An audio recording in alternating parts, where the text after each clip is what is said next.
On groove le stéréo, là. Allez, fais voyager la basse, là, Pierre-Luc, c'est stéréo.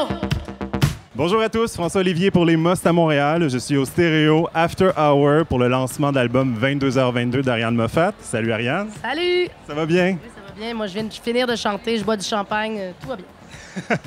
On vient de voir une performance de 6 chansons de ton nouvel album. Dis-moi, tu as commencé à faire les spectacles. Comment ça s'est passé? Ben, c'est intense parce que tout est en même temps. Le lancement, monter le show, c'est dans une période très condensée. Alors, c'était là le temps d'intégrer la scénographie, les éclairages dans un petit endroit. Ça a été très, très intensif. Puis la réponse a été bonne, puis on a réussi à faire 2 bons shows. Qu'est-ce qu'on peut s'attendre de cette tournée-là? Un peu comme on a vu au lancement, quelque chose d'assez minimaliste dans le nombre de musiciens. On est 4. C'est très électro, mais il n'y a pas de séquence. Il n'y a pas un ordinateur où on pèse sur play puis ça part. Tout est joué, tout est échantillonné, donc c'est très visuel. Puis on est un peu dans la continuité de l'album, un esprit planant, très axé sur les ambiances musicales. J'ai besoin de toi, c'est tout. J'ai besoin de nous, c'est comme ça. Même si ça joue en solo partout, même si se joue dans le dos, restons debout. La chanson Miami, tu as parlé un petit peu que ça a été difficile, ça a été ardu de faire cette chanson-là. Ben, c'est qu'au départ, écoute, c'était carrément un truc à la Phoenix, là, tu sais, un peu plus pop-rock, avec les snares sur tous les temps, puis c'était moins Miami, c'était moins pop 80, tout ça. Puis après ça, il y avait le texte qui parlait plus de la dualité entre l'amitié réelle puis l'amitié virtuelle des réseaux sociaux, etc. J'ai travaillé le texte de 3-4 versions et pour finalement aller en studio puis la jouer avec des amis puis donner ce rendu-là.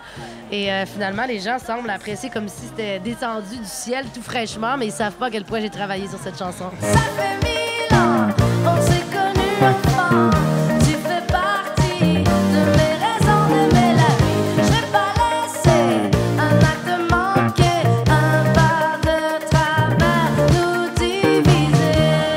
Tu es quand même assez populaire dans les réseaux sociaux. Tu tiens aussi à jour, tu mets des photos sur Instagram. C'est quoi le lien? Ben, c'est un lien qui a grandi. J'ai l'impression qu'un déclencheur, ça a peut-être été la voix. J'ai l'impression qu'à ce moment-là, j'ai vu tellement l'interaction et ça m'a donné quelques habitudes. Et puis, j'ai intégré ça au processus créatif. Tu sais, d'essayer de faire ça très simplement puis d'être en contact direct. J'aime prendre des photos aussi, quelque chose d'esthétique, le fun. Fait que je m'y plais bien. Tu t'amuses dans les filtres sur Instagram. Oui, comme tout le monde. J'ai un petit cadeau pour toi, pour Paul et Henri. Hansel et Gretel, qui est une boutique spécialisée de vêtements d'enfants, t'offre un petit paquet cadeau pour Paul et Henri. Et voilà. Oui, oh, ça fait du bien. Des petits chapeaux. Donc, un petit chapeau et un petit chandail. Il y a 2 paquets et 2 certificats cadeaux de 100 $ et une session de magasinage privée. Donc, tu vas pouvoir aller à la boutique lors des heures de fermeture. Et oui, merci Hansel et Gretel. Alors, on peut voir Ariane Moffat en tournée un peu partout au Québec. Regardez les dates, arianemoffat.com. Il y a aussi le livre d'Ariane Moffat, Images et réflexions. L'album 22h22 est disponible sur iTunes, dans tous les bons disquaires. Merci!